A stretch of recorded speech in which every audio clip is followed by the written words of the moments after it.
Pharma కంపెనీలో ప్రమాదం జరిగి 17 మంది మృతి చెందడం బాధాకరమని యలమంచిలి ఎమ్మెల్యే సుందరపు విజయకుమార్ అన్నారు.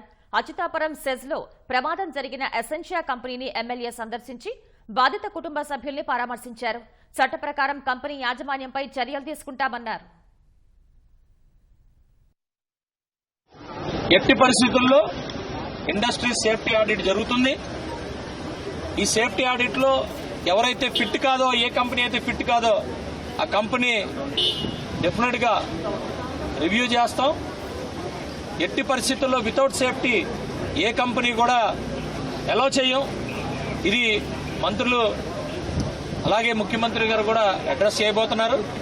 అచ్యుతాపురం సెజ్ సేఫ్టీ పరంగా చాలా కేర్ తీసుకుంటున్నాం. ఇది రాబోయే రోజుల్లో ఎట్టి పరిస్థితుల్లో దీన్ని ఇంప్లిమెంట్ చేస్తాం. అలాగే హాస్పిటల్స్ కూడా ఇక్కడున్న కెపాసిటీకి తగ్గట్టు హాస్పిటల్స్ కూడా ఎస్టాబ్లిష్ చేస్తాం.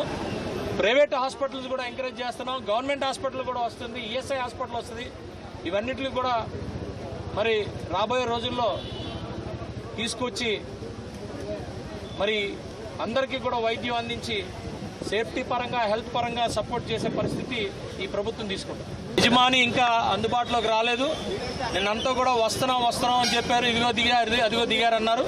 వాస్తవానికి యాజమాన్యంలో కొంత ఏదో డిస్టర్బెన్స్ ఉంది. ఆ డిస్టర్బెన్స్ అది డెఫినెట్ గా అధికారులు తేలుస్తారు. యాజ్ పర్ రూల్స్ ప్రకారంగా ఎవరిని వదిలే ప్రసక్తి లేదు.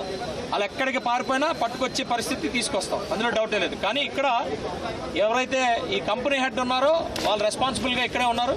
సో 100% యజమాని వచ్చినా రాకపోయినా గవర్నమెంట్ అనేది ఎట్టి పరిస్థితుల్లో ప్రజల కోసం ఉంది. ప్రజల కోసం మేము పనిచేస్తాం.